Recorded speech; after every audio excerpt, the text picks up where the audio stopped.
बोलिए श्री कृष्णचंद्र भगवान की जय। समस्त वैष्णव भक्तों की जय।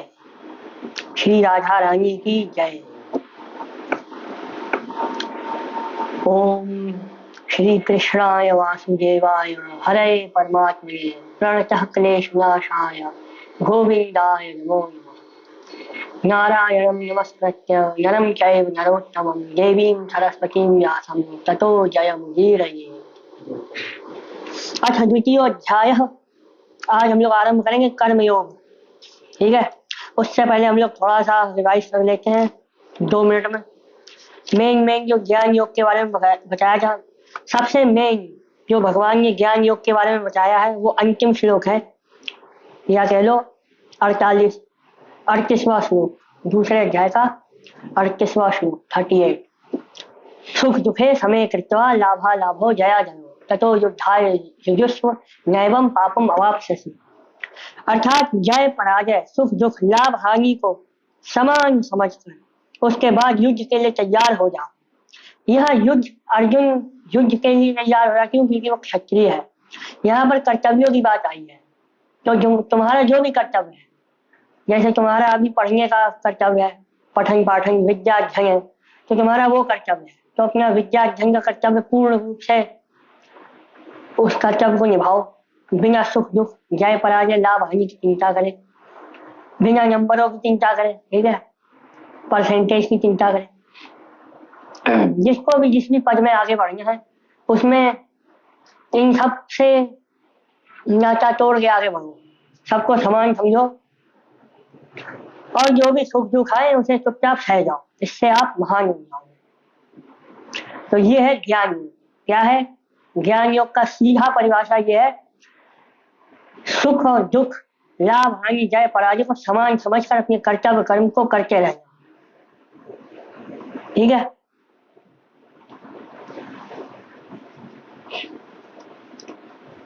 और यहाँ पर ज्ञान के रूप में जो ज्ञान है वो परा और अपरा दोनों का ज्ञान है। परा मतलब आत्मा का ज्ञान, परम सत्य का ज्ञान जो आत्मा है, और सांसारिक सत्य मतलब शरीर, इन दोनों का ज्ञान भगवान ने दे दिया है।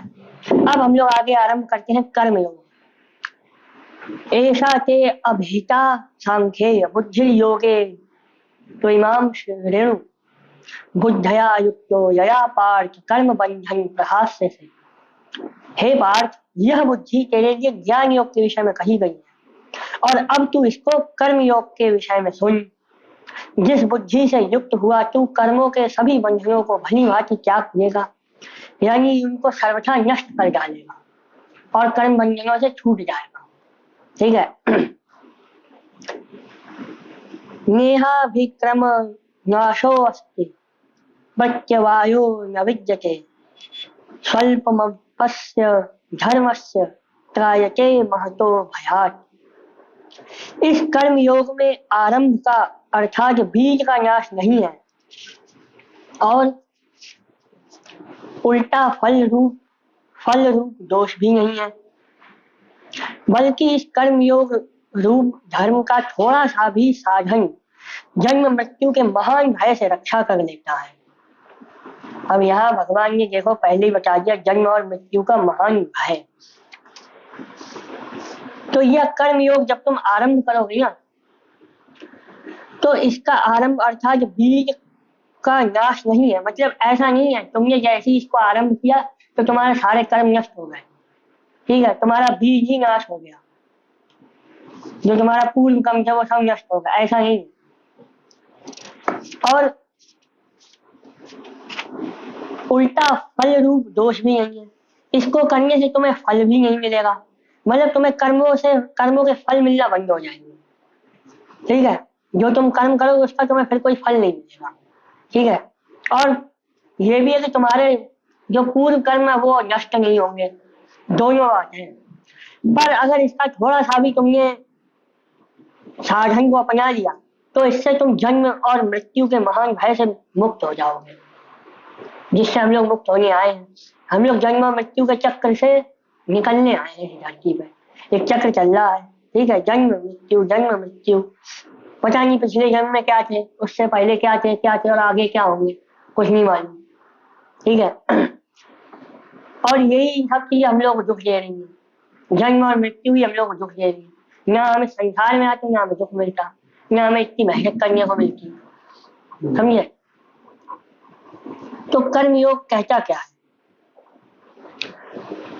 व्यवसायत्मिका बुद्धि एकेह कुरुनंदन बहुशाखा हयन हयनंताश्च बुद्धयो अव्ययम्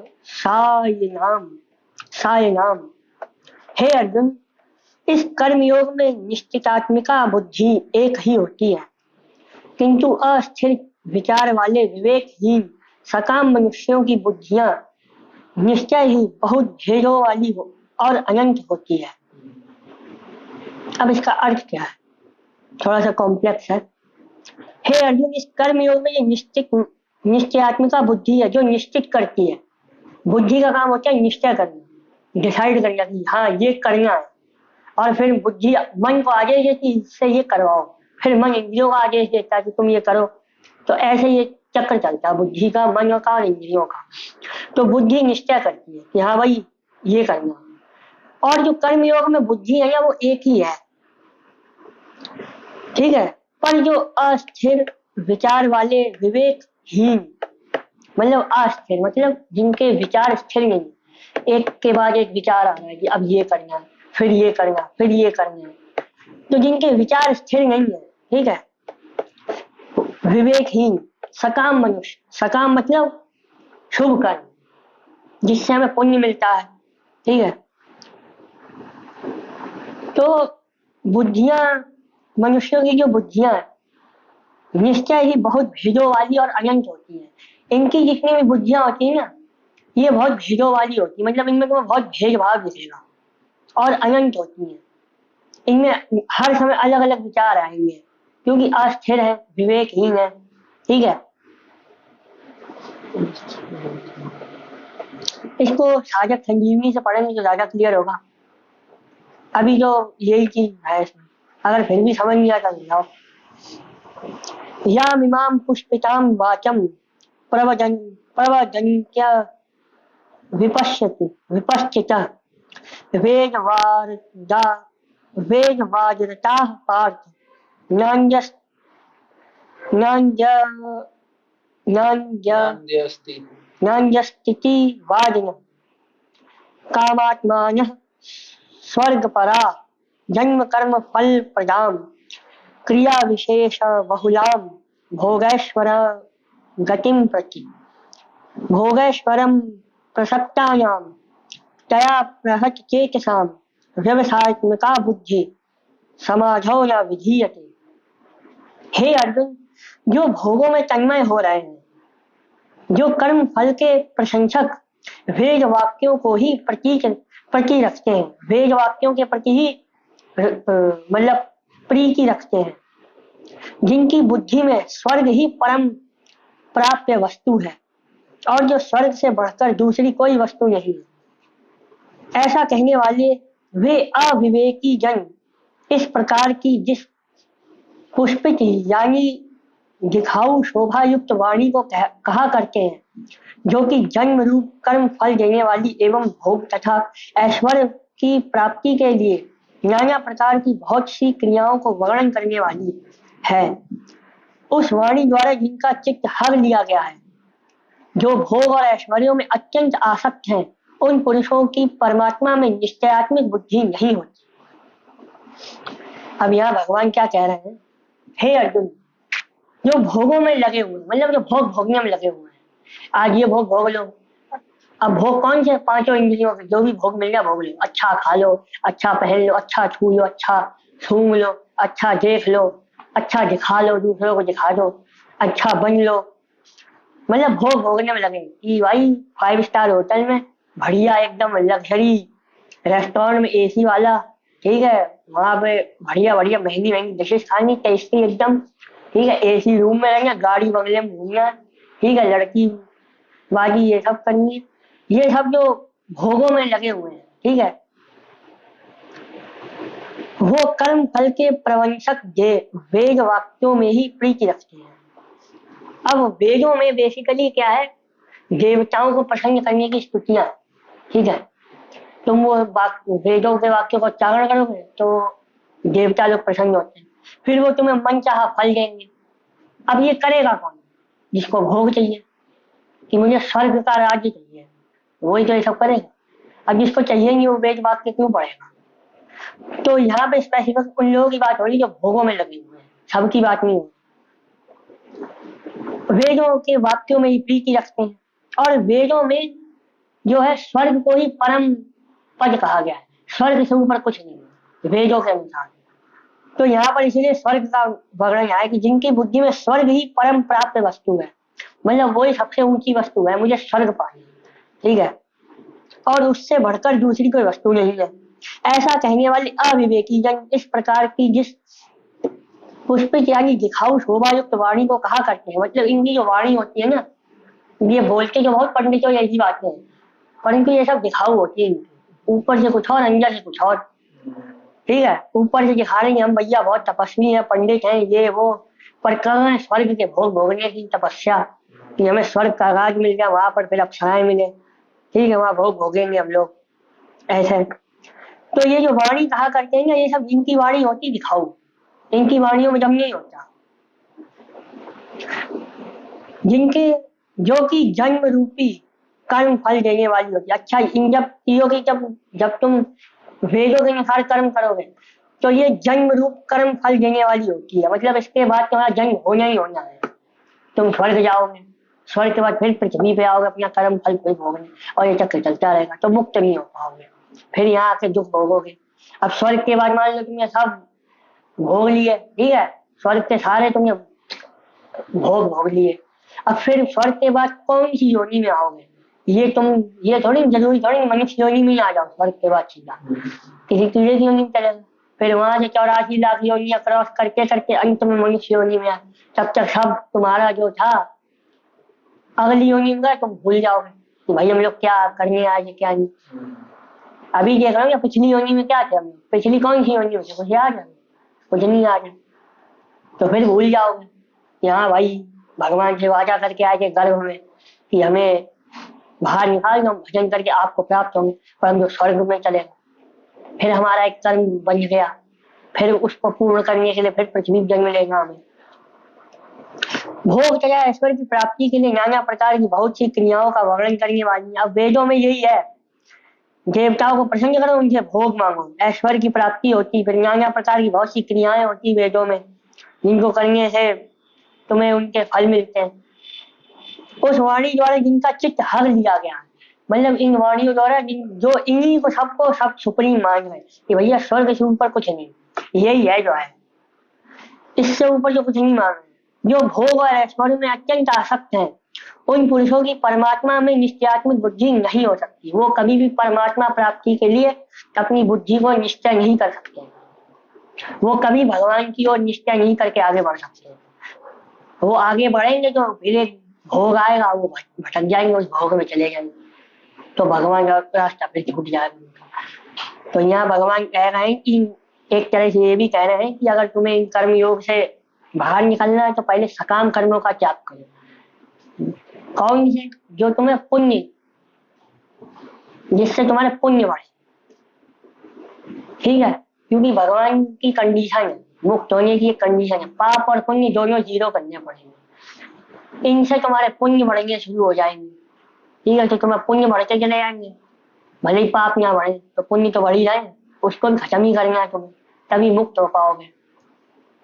फिर अरे पता मुझे क्या लगता है इसमें क्या लिखा हुआ है, देखो अगर अभी रियल लाइफ में पढ़ा जाता तो रियल लाइफ के ये क्या है अर्जुन मतलब सभी इंसान को बोल रहा है जो भोगों में तन्मय हो रहे हैं, लोग कर्म फल बद के और स्वतः वेद व्याख्या में ही प्रीति रखते हैं, मतलब तुम्हारे इसमें कह रहा हूँ कि वेद वाक्यों में विश्वास है, नहीं भोग में मतलब कि वो सिर्फ भोगने में लगे हुए हैं, और मतलब कुछ गलत नहीं कर रहे हो, लेकिन वो भले ही सही भोग भोग रहे हैं पर वो उसी में लगे हुए उसी में लगे हुए हैं। तो उसका उसकी स्वर्ग उनके स्वर्ग मतलब सुख यहाँ पे बोल सकते हो हैं। बिल्कुल। कि ये लोग सिर्फ अपनी खुशी मतलब सुख पे देख रहे हैं कि हाँ अगर मैं खुश हूँ मतलब सही है, मतलब उसके बाद आगे कुछ नहीं सोच रहे, वो गलत नहीं कर रहे हैं। मैं नहीं बोला कि वो कुछ गलत काम करके ही खुश रह रहे हैं, कोई गलत काम जो करे वो तो वैसे भी बेचारा खुश नहीं रहता है, तो वो अच्छे काम करके ही खुश रह रहा है। स्वर्ग की प्राप्ति मतलब उसका खुद का खुश ही हाँ, उनका स्वर्ग हो गया, पैसे कमाने, गाड़ी बंगला कमाने, ठीक है। वो खुद ही जो खुश है वही सबसे परम वस्तु है। दूसरी कोई और उसके लिए कोई दूसरी वस्तु उससे बढ़कर नहीं है किसी का जीवन। तो वही बोले कि ऐसे हैं, ऐसा कहने वाले हैं अविवेक इस प्रकार के जिस दिखाओ शोभायुक्त वाणी को कहा करते हैं, जो कि जन्म रूप कर्म फल देने वाली भोग एवं ऐश्वर्य प्राप्ति के लिए नाना प्रकार की बहुत सी क्रियाओं वर्णन करने वाली है। क्या पुष्पित यानी दिखाओ शोभायुक्त वाणी को कहा करते हैं, मतलब अच्छी अच्छी बातें क्यों करते हैं। इस वे अवे दिखाओ मतलब शो ऑफ कह लो। ये क्या कह रहे हैं ना, अभी क्या दूसरी कोई वस्तु नहीं है ऐसा कहने वाले वे अविवेक जन इस प्रकार की जिस पुष्पित यानी दिखाऊ शोभा युक्त वाणी को, है ना। पुष्पित यानी दिखाऊ शोभा युक्त, पुष्पित मतलब पुष्प नहीं है, पुष्पित है मतलब समझ रहे हो, पुष्प नहीं है नहीं, लेकिन उसको पुष्पित किया गया मतलब उसको दिखाया मतलब दिखाऊ शोभा युक्त, दिखने में शोभा अच्छा है। वाणी को कहा करते हैं जो कि जन्म रूप कर्म फल देने वाली, जन्म रूप से कर्म को फल देने वाली एवं भोग एवं ईश्वर की प्राप्ति के लिए नाना प्रकार उसी वाणी द्वारा जिनका चित्त भर लिया गया है, जो भोग अत्यंत आसक्त है उन पृथ्वी के परमात्मा ज्यादा बुद्धि नहीं होती। हाँ वही बोल रहे ना भाई, देख यहाँ पे अर्जुन किस लड़ाई कर वो वहां पे अर्जुन इसको क्यों बताएंगे, अब जिसको जो वो अर्जुन को क्या बोल रहे हैं, वो लड़ाई कर रहे हैं, लेकिन वो मतलब वहां पे धर्म के लिए लड़ाई करने युद्ध करने के लिए आए, तो बोल रहे ना देखो तुम भी तो वही कर रहे हो ना, समझ रहे हो, तुम अपने बारे में सुख दुख देख रहे हो, अपना सुख दुख देख रहे हो, भाई मैं तो अपने दुख परिजन को मार के दुखी हो जाऊंगा। तो वैसे लोग कभी परमात्मा यानी कि पर आत्मा मतलब दूसरों की आत्मा के बारे में नहीं सोच रहे हैं, है ना। परमात्मा मतलब दूसरों की मतलब जो जिस लोगों पे वो अत्याचार कर रहे हैं वो भी तो परमात्मा ही है। पर आत्मा मतलब दूसरों की आत्मा जो जिसपे उनके बारे में नहीं सोच रहे हैं, अपने बारे में सोच रहे हैं। तो आई थिंक यही है आज के लिए कि भाई हम लोग मतलब लोग भी जो है सिर्फ अपनी बेसिकली अपने बारे में सोचना, समाज कल्याण का कुछ मतलब हाँ वो गलत नहीं कर रहे हैं, ऐसा नहीं है कि वो लोग खुश है तो कुछ गलत ही कर रहे हैं। भाई लोग खुश हैं, अच्छे अच्छे काम करके अच्छे से बिजनेस करके पैसा कमा रहे हैं, लेकिन इसमें कुछ गलत उसको गाली भी नहीं दे रहे, उसको कुछ नहीं कर रहे, लेकिन बोल रहे हैं कि तुम क्यों दुखी हो रहे हो, वैसे लोग भी यहाँ पर बेसिकली भगवान पुराने जो अर्जुन ने वाक्य बोले हैं ना कि यदि मुझे स्वर्ग का राज्य भी मिल जाए तो भी मैं इनको मारने नहीं जाता, तो उसी से रिलेटेड कह रहे हैं। तुमको अगर मिल भी जाए तो तुम अगर मान लो तुम्हें मिल भी गया तो तुम फिर जन्म रूप में बन जाओगे, फिर तुम्हें भोग भोगने आना पड़ेगा, क्यों मुक्त नहीं हो पाओगे। बेसिकली यहाँ मुक्ति है, तुम्हारा जो अंदर का दुख है वो दूर हो गया, दुख दूर हो गया मतलब तुम मुक्त हो गए बस। तो तुम्हें बेसिकली दुख दूर करना है, ये करो कि तुम्हारा दुख दूर नहीं होगा, उल्टा वो बढ़ जाएगा। वही बोले ये अपने सुख मतलब बोले स्वर्ग को ही सबसे परम सुख बोले ना कि हमको स्वर्ग मिल जाए, मतलब सुख की अगर हम सबसे खुश हैं बस हम उससे मतलब है, हम खुश हैं तो बस बाकी कुछ ही और से मतलब नहीं है। चल आगे बढ़ता है। त्रैगुण्य विषया वेदा निष्त्रय गुणों भवार्जुन, अर्जुन को निष्कामी और आत्म संयम होने के लिए आज्ञा अर्जुन को क्या निष्कामी और आत्म संयमी होने की आज्ञा। निष्कामी अब वो बता रहे हैं। त्रैगुण्य विषया वेदा निष्त्रय गुण्यो भवार्जुन, निर्द्वंद्वो नित्य सत्वस्थो निरोगक्षेम आत्मवान। हे अर्जुन, वेद उपयुक्त प्रकार से 3 गुणों के कार्य रूप समस्त भोगों एवं उनके साधनों का प्रतिपादन करने वाले हैं, इसलिए तू उन भोगों एवं उनके साधनों में आसक्तहीन, हर्ष शोक आदि द्वंद्वों से रहित, नित्य वस्तु परमात्मा में स्थित, योग क्षेम को न चाहने वाला और स्वाधीन अंतःकरण वाला हो। अब यहाँ भगवान कह रहे हैं कि हे अर्जुन, वेदों में जो भी चीजें बताई गई है ना कि तुम्हें ये सब मिलेगा, सब तीनों त्रिगुणात्मिका माया से रचित है, ये सच्चिदानंद नहीं है, जिनका अंत ना होगा कभी। ये त्रिगुणात्मिका माया इन सबका अंत होगा। ये सब नश्वर है, अनश्वर एक भी नहीं है। स्वर्ग तक नष्ट होने वाला है। जिस स्वर्ग की तुम बातें कर रहे हो ना कि वहां पे जाइए जब ऐश्वर्य भोग वैभव है ये सब, तो तुमको बता रहा हूँ स्वर्ग तक, ब्रह्मलोक तक ये सब त्रिगुणात्मिका माया द्वारा रचित है। इन सबका नाश होगा। काल रूप समस्त भोग एवं उनके साधनों का प्रतिपादन करने वाले, इसलिए जो उन भोगों में एवं साधनों में आसक्तहीन, मतलब उससे आसक्त मत हो, उससे अटैच मत हो जाओ। हर्ष शोक आदि द्वंद्वों से रहित हो, नित्य वस्तु परमात्मा में स्थित, योगक्षेम न चाहने वाले और स्वाधीन अंतःकरण वाला हो। यहाँ हर्ष, हर्ष मतलब एकदम खुश हो जाना, मतलब गर्व होना खुद पे, हर्ष हो गया एकदम खुद पे, गर्व आ गया। शोक हो गया, शोक क्या, एकदम दुखी हो गए। द्वंद्व, द्वंद्व मतलब डुअलिटी में फंसे हो, इसमें उसमें दो दो चीजों में कंफ्यूज हो, द्वंद्व में फंसे हो, कंफ्यूज हो तो। हाँ, द्वंद्व में लड़ाई होती है। फिर इनसे रहित, नित्य वस्तु कौन है, परमात्मा में स्थित, योगक्षेम को ना चाहने वाले, योगक्षेम को ना चाहने वाले मतलब इसका अर्थ यहाँ पर लिखा है, योग का यहाँ पर अर्थ दिया हुआ है अप्राप्ति की, प्राप्ति का नाम योग है। जो तुम्हें प्राप्त नहीं है उसको प्राप्त करना, ये योग होता है। और क्षेम को, क्षेम का अर्थ होता है प्राप्त वस्तु की रक्षा, रक्षा का नाम, ठीक है। तो वो वस्तु जो तुम्हें प्राप्त, अप्राप्त है, जो तुम्हें प्राप्त नहीं हुई है, और वो वस्तु जो तुम्हें प्राप्त हो गई है, उनको ना चाहने वाले, स्वाधीन अंतःकरण वाले हो। मतलब जो तुम्हारी वस्तु है, जैसे ये सब तुम्हारे पास सेटअप है पूरा, ठीक है, ये होगा तुम्हारा क्षम, क्षेम सॉरी, जो प्राप्त हो चुकी वस्तु उसकी रक्षा का नाम क्षेम है, ठीक है। और योग का अर्थ है अप्राप्त, जो अभी तुम्हें प्राप्त नहीं हुई है उसकी प्राप्ति करना। इन दोनों वस्तुओं का तुम्हें नहीं चाहना, मतलब इसकी चाह जो है वो तुम्हें अपने अंदर से हटानी है और तुम्हें स्वाधीन होना, फ्री होना इन सब चीजों से। स्वाधीन मतलब अपने आप पर आधीन, किसी दूसरे पर डिपेंड नहीं होना कि तुम दूसरी चीजों पर डिपेंड हो। यहाँ पर वस्तुओं की बात हो रही है, तुम दूसरे वस्तु पर डिपेंड मत हो, तुम अपने आप पे डिपेंड रहो बस। ऐसा नहीं तुम किसी चीज वस्तु का सहारा ले रहे हो, ठीक है, इन सब, तो तुम्हें इन सब चीजों का चाह नहीं होनी चाहिए और स्वाधीन अंतःकरण वाला हो, ठीक है। ब्रह्म यज्ञ ब्राह्मण के लिए वेदोक्त कर्म फल रूप सुख भोग की अप्रयोग नियत नियत नियता का कठिन, यावानर्थ उदपाने सर्वतः संप्लुतोजके तावान सर्वेषु वेदेषु ब्रह्मणस्य विजानतः। सब ओर से परिपूर्ण जलाशय के प्राप्त हो जाने पर छोटे जलाशय में मनुष्य का जितना प्रयोजन रहता है, ब्रह्म को तत्व से जानने वाले ब्राह्मण का समस्त वेदों में उतना ही प्रयोजन रह जाता है। अब यहाँ उदाहरण दिया है भोगों से, जिनको भोगने के पीछे तुम भाग रहे हो ना, अब यहाँ पर भगवान कह रहा कि उस परमात्मा में स्थित हो, ठीक है। नित्य वस्तु जो है वो परमात्मा है, तो उसमें अपनी बुद्धि को स्थित करो पहले तो।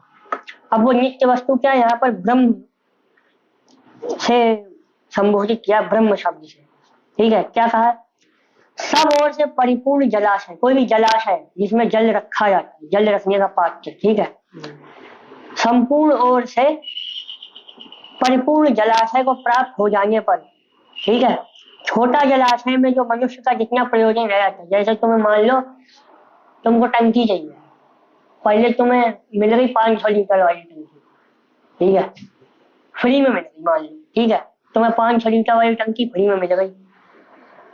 फिर किसी संयोगवश तुम्हें 1000 लीटर वाली टंकी फ्री मिल गई, तो 100 लीटर वाली टंकी से तुम ज्यादा यूज करो, उसको यूज करने थोड़ा कम कर दो, क्यों, क्योंकि भाई तुम्हारे पास 1000 लीटर वाली टंकी आ गई, तो 100 लीटर वाली टंकी तुम्हारा कोई मतलब नहीं। तो वैसे ही भगवान कह रहे हैं जितना रह जाता है, जितना प्रयोजन रहता है तत्व से ब्रह्म को जानने वाले ब्राह्मण का समस्त वेदों में उतना ही प्रयोजन रह जाता है। अब यहाँ वेदों को बताया गया है वो 100 लीटर वाली टंकी, और ब्रह्म को बताया वो 1000 लीटर वाली टंकी। तो जब तुम्हें 1000 लीटर वाली टंकी मिल जाए 100 लीटर से तुम काम लोगे ही नहीं। तो वही कह रहे हैं कि ये परमात्म तत्व जो है ब्रह्म है, और ब्रह्म को जब तुम तत्व से जान लोगे तो तुम्हें फिर ये वेदों में जो ये स्वर्ग आदि भोग है ना, ये सब बहुत तुच्छ लगेंगे। ये भोग तुम्हें लगेंगे नहीं, तुम्हें इच्छा ही नहीं होगी सबको भोगने की, जब तुम ब्रह्म को तत्व से जान लोगे। और जो ब्रह्म को जानता है तत्व से उसको ब्राह्मण कहा गया। यहाँ पर देखो एक तरह से डेफिनेशन भी दे रहे हैं भगवान कि जो ब्रह्म को तत्व से जानने वाले हैं उनको ब्राह्मण कहते हैं। कर्मण्येवाधिकारस्ते मा फलेषु कदाचन मा कर्म फल हेतुर्भू मा ते संगोस्तु कर्मणि। तेरा कर्म करने में ही अधिकार है, उसके फलों में कभी नहीं, इसलिए तू कर्मों के फल हेतु मत हो तथा तेरी कर्म ना करने में भी आसक्ति ना हो। तो यहाँ भगवान क्या कह रहे हैं, अब जो तुम भी ये सब जो पीछे बताया भगवान ने कि तुम्हें पहले तो अपनी बुद्धि को स्थित करना है, ज्ञान तुमने प्राप्त कर लिया कि हम कौन है, आत्मा या कह लो जीव आत्मा। और वो आत्मा के क्या है, वही परमात्मा है, वही परमात्मा तत्व है। आत्मा परमात्मा का एक तत्व है, ठीक है। उस तत्व को पहले तुमने जान लिया, फिर उस तत्व में स्थित होना है तुम्हें, इन सब भोग ऐश्वर्यों को छोड़ के। क्यों? क्योंकि ये त्रिगुणात्मिका माया से रचित है, ये नष्ट होंगे एक दिन। तो तुम्हें इन सबसे मुक्त होना और अपनी बुद्धि को निश्चय करना है ताकि वो परमात्मा में स्थित हो जाए, फिर उसे तत्व से जानना है। जब तुम उसको जान लोगे तो तुम्हें ये सब चीजें बहुत तुच्छ लगेंगी, भोग विलास ये सब तुम्हारा बहुत तुच्छ लगेंगे खुद। फिर आगे भगवान कर्मों का यहाँ पर डेफिनेशन है कि तेरा कर्म करने में ही अधिकार है। अब इसको कुछ लोग तोड़ मरोड़ के बता देते कि तू कर्म कर, फल की इच्छा मत कर। तो यहाँ पर ऐसा तो कभी नहीं, ऐसा तो नहीं लिखा। तेरा कर्म करने में ही अधिकार है, तेरा अधिकार जो है ना, मतलब तेरा जो तुमको जो चीज, हाँ जो तुम्हारे कंट्रोल में, वो तुम्हारा है कंट्रोल में कर्म करना। कर्म का फल तुम्हारे कंट्रोल से बाहर है, उसके फलों में कभी नहीं। हाँ उसके फलों में कभी नहीं अधिकार नहीं है तुम्हारा। हाँ उस पर अधिकार नहीं है कि तुम सोचे तुम ये बुरे। हाँ भगवान यहाँ पर बेसिकली ये समझा रहे हैं कि तुम मान लो अच्छे कर्म कर रहे हो, अब तुम सोच रहे मुझे अच्छा फल मिले, अच्छा फल मिले, तो ये तुम्हारे अधिकार में नहीं है। जरूरी थोड़ी है तुम्हें अच्छा ही फल मिले, मिलेगा बिल्कुल मिलेगा, पर तुरंत नहीं मिलेगा, या बहुत दिनों बाद मिलेगा, या अभी नहीं अगले जन्म में मिलेगा, पर तुम्हें पता नहीं कब मिलेगा, समझे। क्योंकि तुम बीज आज बोते हो तो पेड़ कली थोड़ी निकल आते हैं, सालों लगते हैं। तो वैसे ही कर्म का बीज आज बोगे, वो कब क्या खिलेगा वो तुम्हारे अधिकार में ही नहीं, समझे। फिर क्या कह रहे, कर्मों के फल हेतु मत हो, मतलब कर्मों के फल के पीछे मत भाग कि मैंने ये कर्म किया मुझे इसका फल दो और अभी दो, या मुझे कल ही चाहिए, इसके पीछे मत, इसके फल हेतु मत हो तथा तेरी कर्म ना करने में भी आसक्ति ना हो। ऐसा नहीं कि अरे फल तो कुछ मिल नहीं, कर्म करने ही छोड़ दिया, मेहनत करनी बंद कर दी, आलस प्रमाद करने लगे एकदम, तो वो भी नहीं। अपने कर्तव्यों को कर्म करते हुए कर्तव्य करते रहने, अपनी रुकना नहीं है। फल मिले ना मिले तो मैं कर्म करते रहना, ठीक है यार। ये वाला जो डेफिनेशन है ना, ये देखो मैं बताता हूँ। तेरा कर्म करने में ही अधिकार है, फलों में कभी नहीं, कर्मों के फल का हेतु मत हो, फल का हेतु मत हो, फल के हेतु, फल पे डिपेंड, मतलब फल की इच्छा मत कर, हेतु मत हो, फल की इच्छा मत कर। कर्म न करने में आसक्ति ना, कर्म न करने में आसक्ति ना, कर्म ना करना कि मैं नहीं करूँगा। देखो पहले तो ये तेरा कर्म करने में ही अधिकार है, मतलब हमारा अधिकार है कर्म करने का, ठीक है। हमारा अधिकार है कि हम कौन सा कर्म करते हैं, ये तो समझिए। फलों में कभी नहीं, मतलब उसके जो फल आएगा उस पे हमारा अधिकार नहीं है, मतलब उसका फल किसी और का अधिकार हो सकता है उस पर क्या? बिल्कुल, उसमें सनातन संस्कृति में पढ़ा था ना, हमारा कर्तव्य जब हम पूरा करते हैं दूसरों को उनका अधिकार मिलता है, और जो दूसरे अपना कर्तव्य करते तो हमको अधिकार हमको अपना अधिकार प्राप्त होता है। तो जब तुम अपना कर्म ढंग से करोगे तो दूसरों को उनका अधिकार मिलेगा ना, तो दूसरों को सुख मिलेगा। तो यहाँ भगवान कह रहे हैं कि तुम्हें अपना कर्म करना है, दूसरों को उनका अधिकार अपने आप प्राप्त हो जाएगा। फिर जब दूसरे कर्म करेंगे तुमको अपना अधिकार प्राप्त हो जाएगा। तो ये एक तरह से एक्सचेंज वाला कह लो। फलों में कभी नहीं, हाँ। इसीलिए कर्मों के फल का हेतु मत हो। अब यहाँ फलों का कभी नहीं क्यों? भगवान कह रहे हैं जब तुम फलों का अधिकार बनाने लगोगे तो तुम्हारा फल की इच्छा होने लगेगी, और जब फल की इच्छा होगी तो तुम्हारा फिर दिमाग खराब मत मतलब क्या होता है? कर्मों के फल का हेतु मत हो, मत हो, नहीं हो। मत ये तो मत का मतलब होता है नहीं, मतलब नहीं, मतलब नहीं। कर्मों के फल का हेतु मत क्या होता है? कर्मों के फल का हेतु मतलब उसकी इच्छा, हेतु मतलब उसके पीछे की ग्रीड, तुम्हारी लालच, लोभ। हेतु तुम्हारा स्वार्थ, तुम्हारा स्वार्थ होता है। हेतु का मतलब होता है तुम्हारा स्वार्थ। और ये क्या कर्म ना करने में आसक्ति? ना आसक्ति क्या होता है? आसक्ति, अटैचमेंट। अटैचमेंट, तुम्हारा कर्म करने का मन ही नहीं हो रहा। कर्म ना करने में आसक्ति ना हो। देखो एक साइकिल है, जब तुम देखो कर्म करोगे, ठीक है, तुमने कर्म किया, ठीक है, अब तुम कर्मों के फलों का इच्छा कि हे भगवान मैंने ऐसा कर्म किया है, मुझे ऐसा फल दीजिएगा। या मान लो तुमने किसी गरीब को खाना खिला दिया, तुम अंदर से आते हो गए ना कि भगवान आप देख रहे हो मेरा भी भला करना।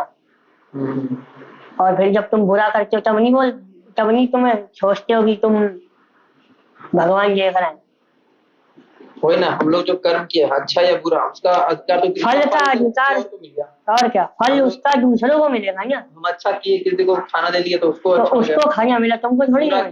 किए तो उसके साथ बुरा हो गया। और क्या, ये भी है। ये है, अगर हम किसी को बुरा करेंगे तो हमारे साथ भी बुरा करेंगे। वो लौट के जरूर आएगा तुम्हारे पास। तो इसका मतलब ये है, उसका एक साइकिल है। ये नहीं बोलते भाई बहुत सारे लोग अलग अलग, भाई मुझे लगता है कि कर्म करते हो फल की चिंता मत करो। सब अपनी अलग अलग डेफिनेशन। चिंता मत करो, लेकिन ये है कि भाई तुम कर्म करो उसका अधिकार तुम्हारे पे नहीं है।